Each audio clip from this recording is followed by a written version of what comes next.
Praise the lord. యేసుక్రీస్తు నామములో మీ అందరికీ శుభములు తెలియజేస్తూ ఉన్నాం. మరి ఈరోజు మనం ధ్యానించబోయేటువంటి వాక్య ధ్యానం అపోస్తులైనటువంటి పౌలు గారు గలతీయులకు రాసినటువంటి పత్రిక 3వ అధ్యాయం. ఓ అవివేకులైన గలతీయులారా, మిమ్మల్ని ఎవడో భ్రమ పెట్టెను? సిలువ వేయబడిన వాడైనట్టుగా యేసుక్రీస్తు మీ కన్నుల ఎదుట ప్రదర్శింపబడిన కదా, అది మాత్రమే మీ వలన తెలుసుకొని కోరుచున్నాను. ఇది మాత్రమే మీ వలన తెలుసుకొని కోరుచున్నాను. ధర్మశాస్త్ర సంబంధ క్రియల వలన ఆత్మను పొందితిరా, లేక విశ్వాసముతో వినుట వలన పొందితిరా? మీరింత అవివేకులైతిరా. మొదట ఆత్మానుసారంగా ఆరంభించి ఇప్పుడు శరీరానుసారముగా పరిపూర్ణులగుదురా? ప్రార్థన చేసుకుందాం. స్తోత్రము, స్తుతి, వందనాలు, మహిమ స్వరూపుడా నీకు వందనాలు తండ్రి. మరి నా అపోస్తలులైనటువంటి పౌలు గారు గలతీయుల విషయంలో ఎంతో బాధను వ్యక్తం చేస్తున్న ప్రభా, వారు జీవిస్తున్న జీవన విధానాన్ని నా ప్రభా గురించి నా ప్రభా ఎంతో సంతాపాన్ని వ్యక్తం చేస్తూ ఉన్నాడు నా ప్రభా. మరి వారి స్థితిగతులు సరిగ్గా లేవని చెప్పి మరి నా ప్రభా వారు ఎలాగ జీవితాన్ని ప్రారంభించి ఎలా జీవిస్తున్నారు అన్నది మర్చిపోయారని గుర్తు చేస్తూ మరి చక్కటి ఈ యొక్క పత్రికను రాసి ఉన్నాడు. మరి ఈ పత్రిక ద్వారా మా జీవితంలో మేము కూడా ఎటువంటి సంఘటనలో జీవిస్తున్నామో, ఎలా ఉన్నామో, పరిస్థితులు మా స్థితిగతులు మేము తెలుసుకొని సరి చేసుకున్నట్టు కృప చూపించమని, పరిశుద్ధాత్మ దేవుడు నీవే మాతో మాట్లాడమని యేసు నామమున ప్రార్థించి పొందుకునే నమ్మ పరమ తండ్రి, ఆమేన్. ఇక్కడ ఓ అవివేకులైన గలతీయులారా అనగడ మనమే పెట్టుకోవచ్చు. ఎందుకంటే నిజంగా ఈ రోజున అవివేకంలో జీవిస్తున్నటువంటి వారుగా చాలామంది మనలో ఉన్నారు. కొన్ని విషయాల్లో, మన ఆచార వ్యవహారాల్లో, మన పద్ధతుల్లో, మన ఆలోచనలో, మన నడవడికలో కొన్ని విషయాల్లో మనం అవివేకులుగానే ఉన్నాం. మిమ్మల్ని ఎవడో భ్రమ పెట్టాను. ఈ రోజున చూసినట్లయితే ఎందుకు ఇలా చేశారంటే, నన్ను వాళ్ళు తొందర పెట్టేశారండి, నన్ను వాళ్ళు ఇలాగా మభ్య పెట్టారండి, వాళ్ళ మాటలకు నేను మోసపోయానండి. ఈ రోజున ఇటువంటి మాటలు చాలా చూస్తూ ఉన్నాం మనం. నా ప్రియమైనటువంటి సహోదరి స్నేహితులారా, భక్తి అనేది ఏంటంటే నీకు దేవునికి ఉన్నటువంటి మధ్య రిలేషన్షిప్ అనమాట. దానిలో మధ్యలోకి వచ్చి ఎవరైనా పాడు చేస్తూ ఉంటే వాళ్ళని అవాయిడ్ చేస్తూ ఉండాలి, వాళ్ళని పక్కన పెడుతూ ఉండాలి, కానీ దేవుని మాత్రం పక్కన పెట్టకూడదు. ఈరోజు చేస్తున్నటువంటిది ఏంటంటే, ఉద్యోగం కోసం దేవుని పక్కన పెడుతున్నారు, భార్య పిల్లల కోసం దేవుని పక్కన పెడుతూ ఉన్నారు, బిజినెస్ కోసం దేవుని పక్కన పెడుతూ ఉన్నారు.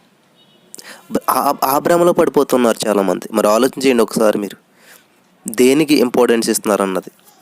ధర్మశాస్త్ర సంబంధ క్రియల వలన ఆత్మను పొందితరా, లేక విశ్వాసంతో వినుటి వలన పొందితరా? ఇక్కడ యేసుక్రీస్తు ప్రభువు వారు సిలువ వేయబడి వాళ్ళ కళ్ళెదురుగుండానే చూసారు. వాళ్ళ యేసుప్రభువు వారు సిలువ వేయబడటం, ఆయన రక్తాన్ని సిందించడం, మళ్ళీ తిరిగి లేవటం, ఇవన్నీ చూసి కూడా వాళ్ళు మళ్ళీ ఏం చేశారంటే, ఆ ధర్మశాస్త్రానికి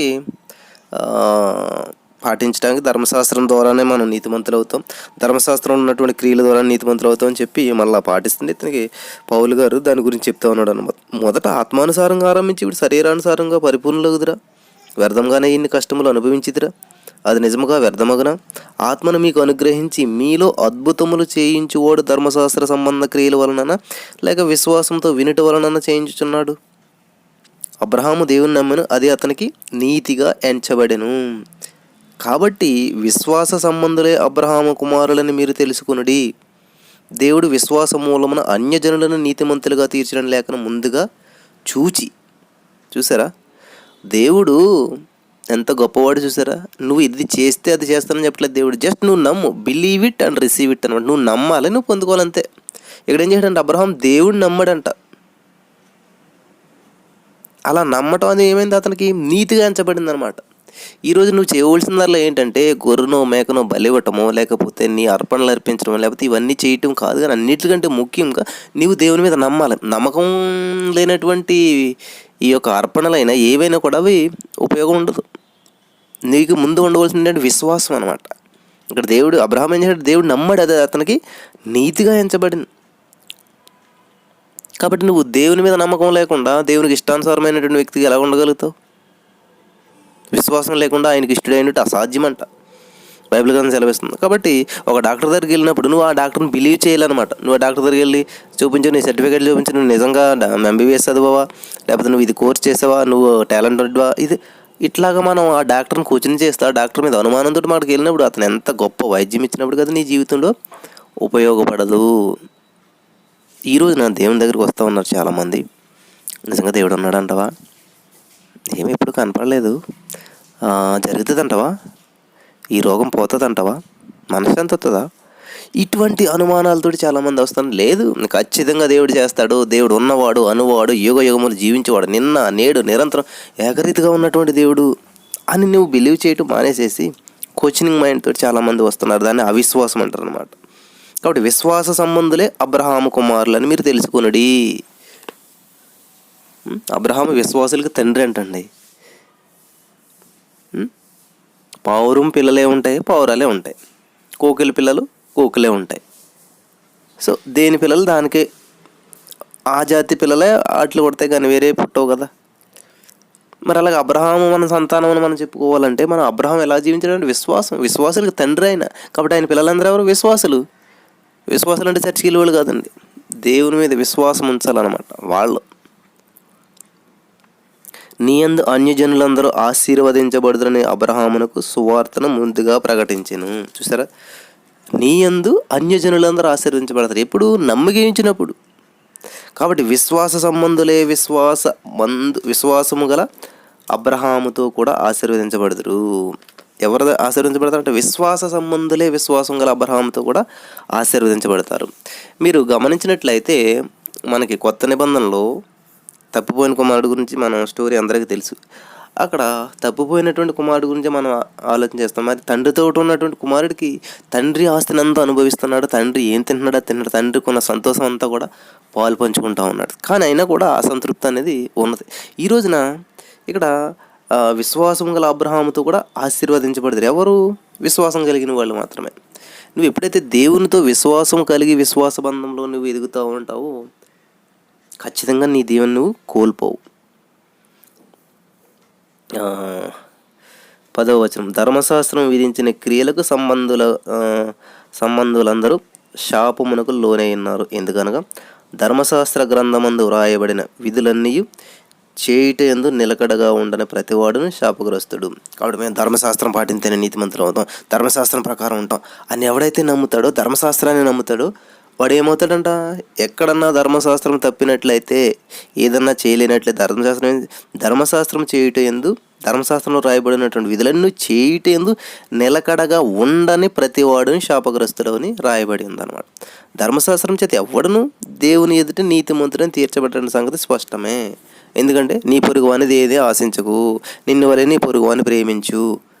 ధర్మశాస్త్రం ఏం చెప్తుంటుంది? నీ తండ్రి సన్మానం. ఈ రోజులు ఎవరు చేస్తున్నారండి ఇవన్నీ కూడాను? ఇంత ఖచ్చితంగా మనం ఒకడు వస్తాడనమాట దేవుని దగ్గరికి వచ్చి, నేను ఆజ్ఞలన్నీ పాటిస్తానంటే సరే నీకు ఉన్న ఆస్తి అమ్మేసి పేదలకి అంటే వెళ్ళిపోతాడు. ఈ రోజున అన్నీ చేయటానికి ఇష్టపడతారు కానీ కొన్ని మాత్రం చేయరన్నమాట. అంటే నీకు మనసుకు నచ్చినవి, నీకు అనుకూలంగా ఉన్నవి చేయటానికి ఇష్టపడతాడు మనిషి తప్ప ఒక కష్టమైనటువంటి మాట చెప్పినప్పుడు, నొచ్చుకునేటువంటి మాట చెప్పినప్పుడు, హృదయాన్ని గాయపరిచేటువంటి మాట చెప్పినప్పుడు, ఉన్నట్టు దేవుని వాక్యాన్ని చెప్పినప్పుడు హృదయాలు ఎలా ఉంటాయంటే చాలా కదిలించబడిపోతుంటాయి. కొంతమందికి బాధ కలిగిపోతుంటుంది.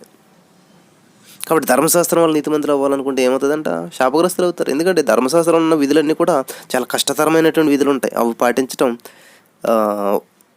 తప్పిపోతుంటారు అన్నమాట. ధర్మశాస్త్రం అయితే ఎవడో కూడా దేవుని ఎదుట నీతిమంతుడిని తీర్చబడిన స్పష్టంగా ఇక్కడ ఉన్నదన్నమాట. స్పష్టంగానే ఉన్నదన్నమాట. ఎలాగనగా నీతిమంతుడి విశ్వాస మూలముగా జీవించును. ఇది చాలా అద్భుతమైనటువంటి మాట అండి. ఎవరైతే అబ్రహాము దేవుడిని నమ్ముతారో, అబ్రహాం దేవుడిని నమ్మటం వల్ల అతను ఏమయ్యాడు? అది అతనికి నీతిగా ఎంచబడింది. కాబట్టి నీతిమంతుడి అయినటువంటి అబ్రహాము విశ్వాసం ద్వారానే దేవుణ్ణి జీవించాడు. విశ్వాసులకు తండ్రి అనమాట. కాబట్టి ఆయన వంటి కుమారులు మనం. కాబట్టి ఇక్కడ దేవుని వాక్యం విశ్వాసం, ఇక్కడ చూడాలి, నీతిమంతుడి విశ్వాస మూలముగా జీవించును. అదేంటండి అసలు నీతిమంతుడు అంటే ఎవరు? ఎలాగయ్యాడు నీతిమంతుడు?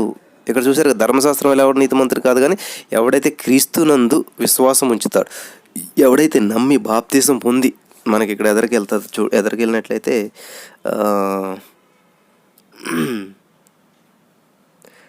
నా సంతానము క్రీస్తు,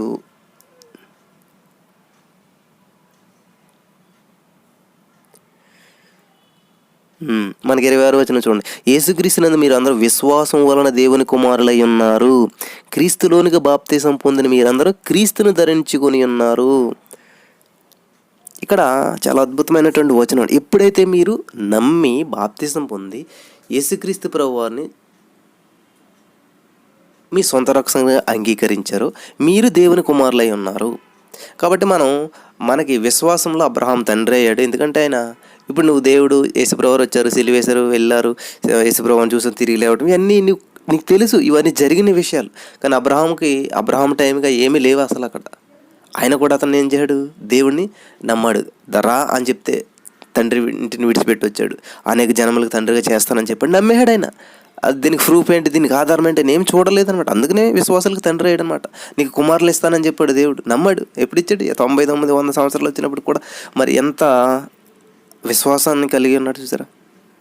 నా ప్రియమైనటువంటి వారలారా, నీతిమంతుడు విశ్వాస మూలముగా జీవించెను అంటే శాపముతో పాపముతో లోకంలో జీవిస్తూ జీవన విధానంలో కొట్టుకుని పోవచ్చు, బానిసత్వంలో ఈ యొక్క లోక వైఖరిలో ఉన్నటువంటి నీవు నా పాప శాపముల నిమిత్తం నీలో ఉన్నటువంటి ప్రతి దోషమును, కళంకమును, మడత, ముచ్చ, డాగు ఏది లేకుండా కడిగివేయాలన్నటువంటి ఉద్దేశంతో యేసుక్రీస్తు ప్రభువారు ఈ లోకంలోకి మానవ రూపంలో కన్య మరియ ద్వారా ఈ భూలోకానికి వచ్చి 33.5 సంవత్సరాలు జీవించి సువార్తను ప్రకటించి ఆయన నుంచి సిలువ వేయబడి 3వ దినము లేచాడు. ఎందుకని సిలువ వేయబడారంటే నా శాపములు పోగొట్టాలని, నా మీద ఉన్నటువంటి ప్రతి దోషమును తుడిచివేయాలని. ఎలాగ ఒక పేపర్ ఇచ్చుకునో పెన్ ఇచ్చుకునో ఇట్లా తుడిస్తే పోయేది, ఎరేజర్ చేస్తే పోయే కాదు, కేవలం పరిశుద్ధుని రక్తం ద్వారానే అవన్నీ కూడా పోతాయి అన్నమాట. కాబట్టి ఆ పరిశుద్ధుడైనటువంటి దేవుడు ఈ లోకంలోకి వచ్చి ఒక మానవ రూపంలో జీవించి తన పరిశుద్ధతను కాపాడుకుంటూ పరిశుద్ధుని యొక్క రక్తాన్ని సిందించి ఆయన రక్తాన్ని సిలువ ద్వారా మరి రక్తాన్ని కార్చి నా దోషంను తుడిచివేశాడు. ఇదంతా నువ్వు ఎప్పుడైతే నమ్ముతావో, నా కొరకు దేవుడు వచ్చాడు 2000 సంవత్సరాల క్రితం, ఆయన తన రక్తాన్ని సిలువలో సిందించాడు, ఆ రక్తం ద్వారా నేను నీతిమంతునిగా తీర్చబడ్డాను, ఆ రక్తమే నన్ను ఈరోజు నీతిమంతుని చేర్చినది అని నువ్వు నమ్మినప్పుడు మాత్రమే నువ్వు నీతిమంతుడు అవుతావు. అంతేగాని నేను ఎవరిని బూతులు తిట్టను, నేను నీతిమంతుడిని, నేను ఎవరిని ఆశించను, నేను నీతిమంతుడిని, ఈ క్రియల ద్వారా ధర్మశాస్త్రం చెప్పింది కదా, నీ పొరుగు వారిని ఏది ఆశించుకో, నేనేమి ఆశించను కాబట్టి నేను నీతిమంతుడిని, నిన్న వల్ల నీ పొరుగు వారిని ప్రేమించు కాబట్టి నేను అందరిని సమానంగా చూస్తాను కాబట్టి నేను నీతిమంతుని. ఈ వైఖరి వల్ల నువ్వు నీతిమంతుడు కాజాలవు.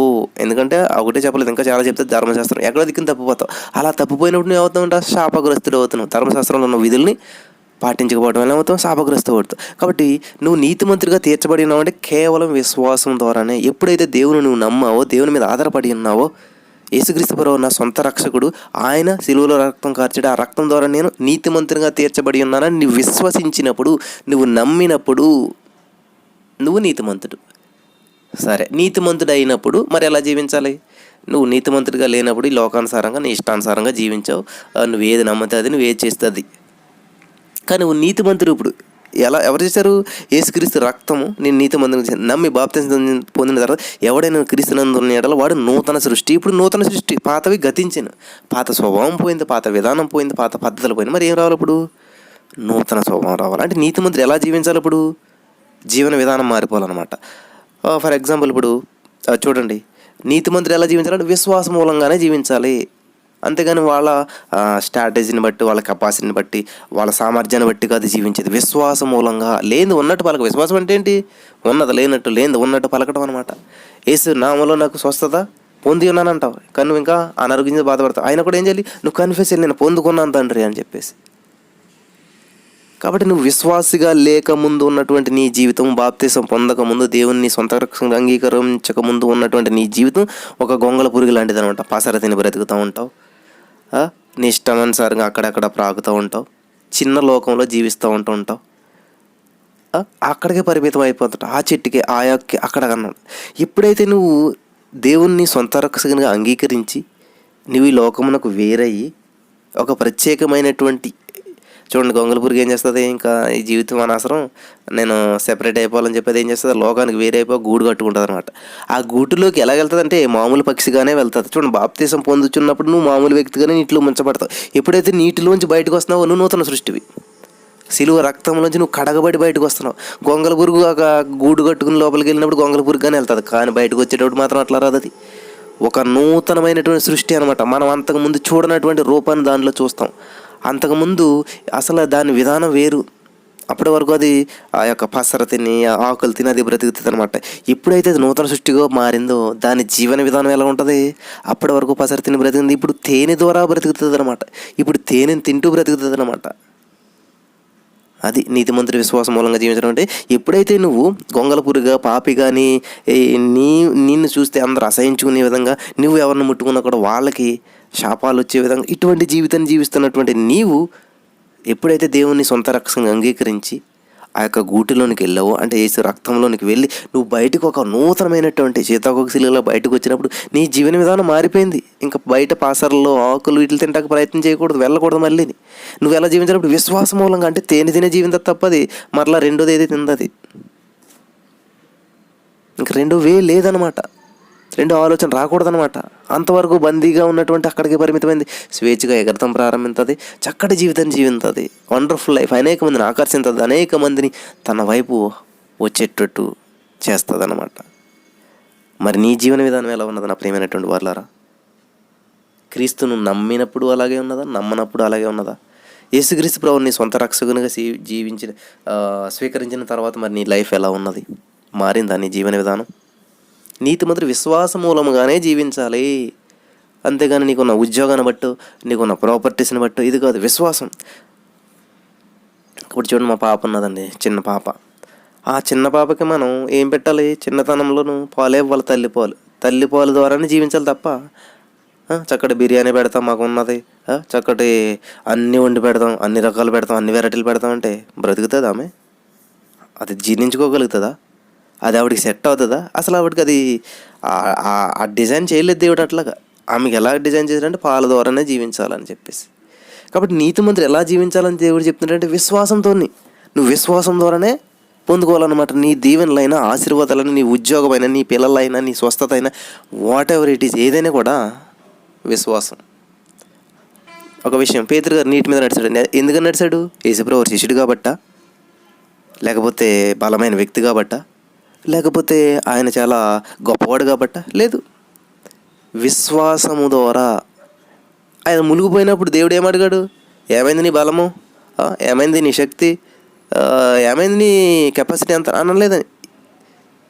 అల్ప విశ్వాసం అన్నాడు. ఏమైంది నీ విశ్వాసం అని అడిగి, నీ విశ్వాసం ఎక్కడా అని అడిగాడు దేవుడు. అంటే పేతురు నీటి మీద నడిపించింది విశ్వాసం. రక్తస్రావం కలిగినటువంటి స్త్రీ స్వస్థపరచబడినప్పుడు దేవుడు ఏం చెప్పాడు? నీ విశ్వాసం నిన్ను స్వస్థపరచబడింది, స్వస్థత పొందేటట్లు చేసింది అని చెప్పాడు దేవుడు. అక్కడ దేవుడు ఎక్కడ అద్భుతాలు చేసినా నీ విశ్వాసమే నిన్ను స్వస్థపరిచింది, నీ విశ్వాసమే నేను బాగు చేసిందని చెప్తాను. కాబట్టి నువ్వు ఏది చేసినా నువ్వు స్వస్థత పొందుకున్నా విశ్వాసం ద్వారా పొందుకోవాలి, ఒక ఉద్యోగం పొందుకున్నా విశ్వాసం ద్వారా పొందుకోవాలి. నీ జీవితంలో ఏది సాధించాలన్నా కూడా విశ్వాసము. నీకు కూడా తెలుసా నా ప్రియమైనటువంటి సహోదరి స్నేహితులు, విశ్వాసం లేకుండా ఆయనకి ఇష్టడైనట్టు అసాధ్యము. ఎవడైనా తన దగ్గరకు వచ్చేవాడు ఆయన ఉన్నవాడని, కార్యం చేయవాడని, సమర్థుడని నీవు నమ్మాలంట. కాబట్టి దేవుని దగ్గరికి వచ్చినప్పుడు నువ్వు ఎట్లా ఉండాలంటే నీ సొంత ఆలోచనలు, నీ సొంత ఇష్టాలు కాకుండా విశ్వాసం. ఈ ర్యాంక్ నాకు వస్తుంది, ఈ సీట్ నాకు వస్తుంది, ఈ జాబ్ నాకు వస్తుంది, ఎలాగరా అంటే విశ్వాసం. దానికి రూపం ఉండదు, దానికి ఒక ఆధారం ఉండదు, దానికి ఒక ప్రూఫ్ ఉండదు అనమాట.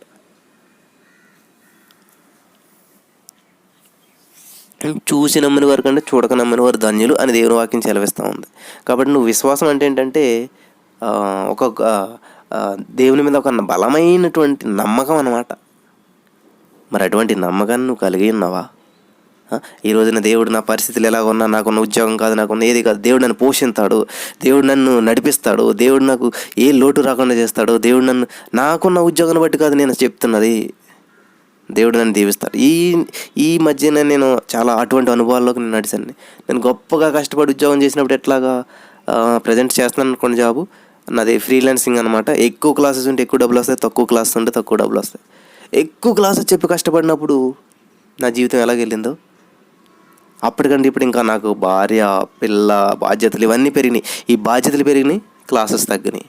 కానీ నాకున్న టైం అంతా కూడా నేను దేవునిలో స్పెండ్ చేస్తున్నాను, దేవుని మీద విశ్వాసం ఉంచాను. ఇంతకుముందు నేను కష్టపడాలి అట్లా గురించి. ఇప్పుడు ఏంటంటే నా job is not my source, Jesus is my source అని నేను ఎప్పుడైతే ఆధారపడి దేవుని మీద దేవుని పని చేసుకుంటూ దేవుడు నాకు ఇచ్చిన ఆలోచన బట్టి అనేక మందిని బలపరుస్తూ నాకున్న విశ్వాసం ద్వారా అనేక మందికి అదే విశ్వాసంలో జీవించేటట్లు చేస్తూ, విశ్వాసం ద్వారానే మనం జీవించాలని నేను జీవించి వాళ్ళకి దాన్ని సాక్షి రూపంలో చెప్పి వాళ్ళని బలపరిచినప్పుడు వాళ్ళు కూడా అదే విధమైనటువంటి విశ్వాసంలోకి వచ్చినప్పుడు వాళ్ళ జీవితాల్లో గొప్ప అద్భుతాలు నేను చూడగలిగినాను. నా ప్రియమైనటువంటి సహోదరి స్నేహితుడా, మరి గలతీలో ఉన్నటువంటి సంఘంలాగా నువ్వు విశ్వాసంతో ఒక నీతి అయినటువంటి జీవితాన్ని ప్రారంభించి మళ్ళీ ఈ లోకానుసారమైనటువంటి జీవితంలోకి వెళ్ళిపోతున్నావా? దయచేసి గమనించండి, చాలా అద్భుతమైన నీతిమంతుడు విశ్వాసం మూలంగా జీవించను అంటే మీకు చాలా స్పష్టంగా అర్థమై ఉంటుందని నేను చెప్తూ ఉన్నాను. ఇప్పుడు మా పాప జీవించాలంటే పాలు తాగి జీవించాలి. బిర్యానీలు లేకపోతే సంథింగ్ అవన్నీ పెడితే ఆ టైంలో వాళ్ళకి అది జీర్ణం అవుతుంది, అది పెట్టకూడదు కూడా. కాబట్టి వాళ్ళు జీవించవలసిన విధానం పాల ద్వారానే. ఇప్పుడు సీతాకోకశీలుగా జీవించవలసిన విధానం తేనె ద్వారానే. అది ఇప్పుడు నేను గతంలో ఇది తిన్నాను కాబట్టి మళ్ళీ పసార్లు తింటాను, తినదు తినలేదు తినకూడదు కూడా అన్నది. కాబట్టి నువ్వు విశ్వాసం ఇప్పుడు దేవుని బిడ్డవు, నువ్వు ఏంటి అబ్రహాము సంతానం. నువ్వు కాబట్టి యేసుక్రీస్తు ప్రభువు నువ్వు నమ్మటం వల్ల ఆయన కుమారుడుగా నువ్వు స్వీకరించబడ్డావు. కాబట్టి నువ్వు ఇక్కడ జీవించవలసినంత ఏంటి? విశ్వాసం ద్వారానే. నీ జీవన విధానం అంతా విశ్వాసం మీద ఆధారపడి వెళ్ళిపోవాలన్నమాట. నీ ఇంట్లో ఏమి లేకపోయినా ఆయన హ్యాపీగా ఉండాలి. ఎలా వస్తారంటే విశ్వాసం దేవుడిస్తాడు. నువ్వు అనారోగ్యం నువ్వు చనిపోతావని చెప్పారు, కానీ నేను బ్రతుకుతాను. ఎలాగా? విశ్వాసం ద్వారా. నువ్వు లేవలేని పరిస్థితిలో ఉన్నావు, I'm healed, I'm blessed, I'm rich. నువ్వు చాలా పేదరికంలో ఉన్నావు, ఐఎమ్ రిచ్ అంటావు. నీకు ఏ విధమైన ఆశీర్వాదం లేదు, ఐఎమ్ బ్లెస్డ్ అంటే. ఎలా అంటే విశ్వాసం. That is faith. ఏమీ లేనిది కూడా ఉన్నదానిగా నమ్ముతాం. ఏమీ లేనిది కూడా నువ్వు యేసుప్రభువు చేపలు వల ఏమన్నా నడిపేతుంది వేసాడు. ఏం చేశాడు? ఆయన విశ్వాసం ఉంచాడు. దేవుడు ఏ కార్యమైనా చేయగలదని చెప్పి నిజంగా విస్తారమైనటువంటి చేపలు. అక్కడ చేపలని ఎలా వచ్చాయండి? విశ్వాసం ద్వారా వచ్చినాయి అనమాట. విశ్వాసం ఉంచడం ద్వారా దేవుని మాటకి ఏదైనా లోపడుతుంది. నువ్వు కాబట్టి దేవుని మీద విశ్వాసం ఉంచాలి. ధర్మశాస్త్రం విశ్వాస సంబంధమైనది కాదు, కానీ దాని విధులను ఆచరించువాడు వాటి వలననే జీవించును. దేవునికి స్తోత్రం, హల్లెలూయా. మరి సమయం చాలా అయిపోయింది. ఇక్కడ చూడండి, అసలే ధర్మశాస్త్రాన్ని నువ్వు ఒకవేళ ఆచరిస్తూ ఉన్నావా? ధర్మశాస్త్ర సంబంధమైనటువంటి వ్యక్తిగా నేను చూపిస్తున్నావా? అబ్రహాము పొందిన ఆశీర్వచనం క్రీస్తు యేసు ద్వారా అన్యజనులకు కలుగుటకు క్రీస్తు మన కోసం శాపమై మనల్ని ధర్మశాస్త్రం యొక్క శాపం నుండి విమోచించెను. చూసారా? ధర్మశాస్త్రం నీ మీదకి ఏం తెచ్చిపెడుతుంది అంటే శాపం తెచ్చిపెడుతుంది. ఒక విధులను కట్టడలను పెడతా. అవి అలా చేయకపోతే నువ్వేమవుతావు? శాపగ్రస్తుడు అవుతుంటావు అన్నమాట. కాబట్టి మ్రాను మీద వేలాడిన ప్రతి వాడుని శాపగ్రస్తుడని బైబిల్. ఆయన మాను మీద వేలాడవలసిన పరిస్థితి ఎందుకు వచ్చిందంటే నా శాపములను తీసివేయడానికి. సహోదరులను మనుషు రీతిగా మాట్లాడుచున్నాను. మనుషుడు చేసిన వడంబడికే నేను స్థిరపడిన తర్వాత ఎవడను దాన్ని కొట్టివేయడు, దానితో మనమేమీ కలపడు. అబ్రహామునకును అతని సంతానమునకును వాగ్దానములు చేయబడెను. ఆయన అనేకులను గూర్చి అన్నట్టు నీ సంతానములకును అని చెప్పక ఒకని గూర్చే అన్నట్టు నీ సంతానమునకును అనెను. నీ సంతానము నీకు వాగ్దానం చేస్తానని చెప్తాడు కదా, నీ సంతానములకు అనలేదు. నీ సంతానము అంటే ఒకటే సంతానం అట. ఆ సంతానం ఎవరు? యేసుక్రీస్తు ప్రభువారు. అబ్రహాము నుంచే దేవుడు చూడండి, దావీదు వీళ్ళంతా కూడా వీళ్ళ సంతానం నుంచి అనమాట. నీ సంతానము అని చెప్పాడు. అంటే అబ్రహాముకి బోయాజ్కి రూత్కి సంథింగ్ మనోడా ఎవరు అనుకుంటా యేసుప్రభువారు. ఆ వంశంలోంచి వచ్చినటువంటి యేసుప్రభువారు ద్వారానే ఒక వాగ్దానాన్ని స్థిరపరిచారనమాట. ఆ సంతానం ఎవరో? క్రీస్తు అనమాట. నేను చెప్పినది ఏమనగా 430 సంవత్సరములైన తర్వాత వచ్చిన ధర్మశాస్త్రం వాగ్దానం నిరర్ధకం చేయనంతగా పూర్వమందు దేని చేత స్థిరపరచబడిన నిబంధనను కొట్టివేయదు.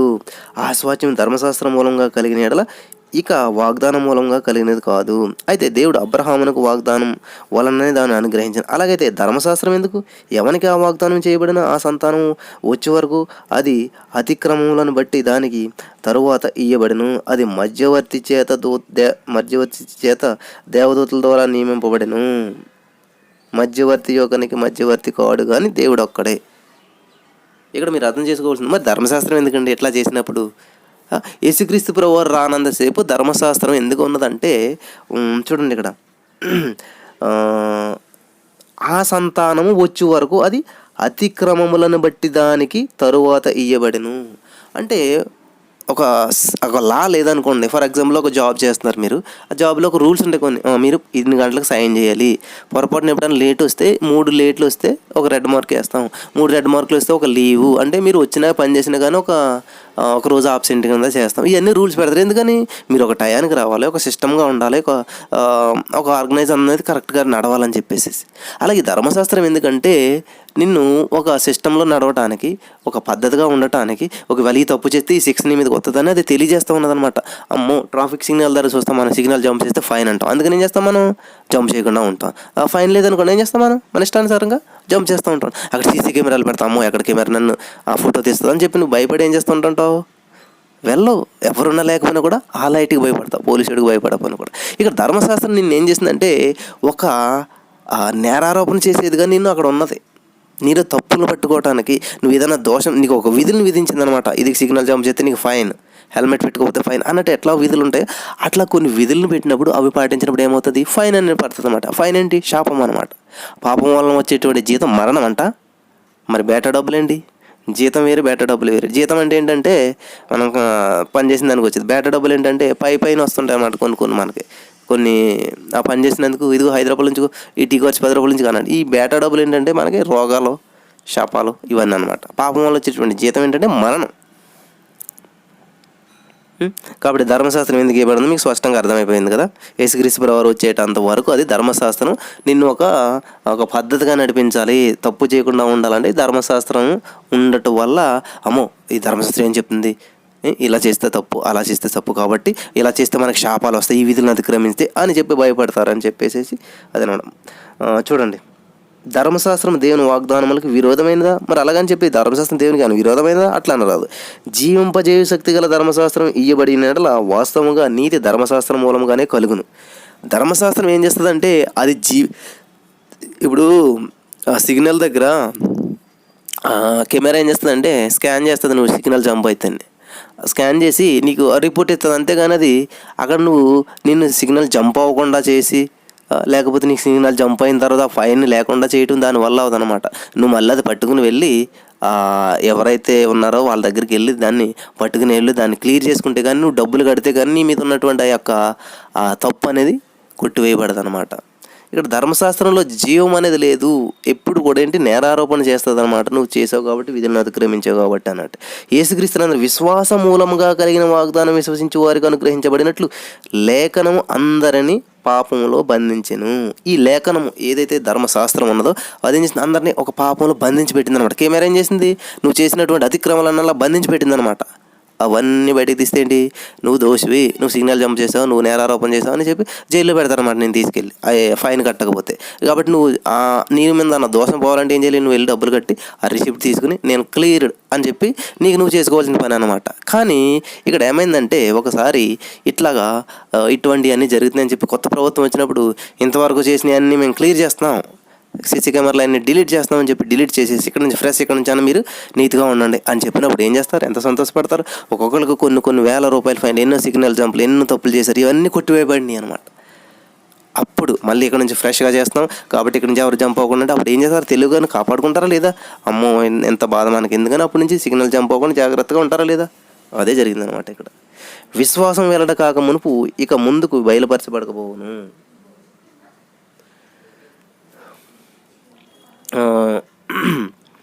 ఇక ముందుకు బయలుపరచబడకపోవు విశ్వాసం అవలంబించవలసిన వారముగా చెరలో ఉంచబడినట్టు మనం ధర్మశాస్త్రమునకు లోనైబడే వారమైతే.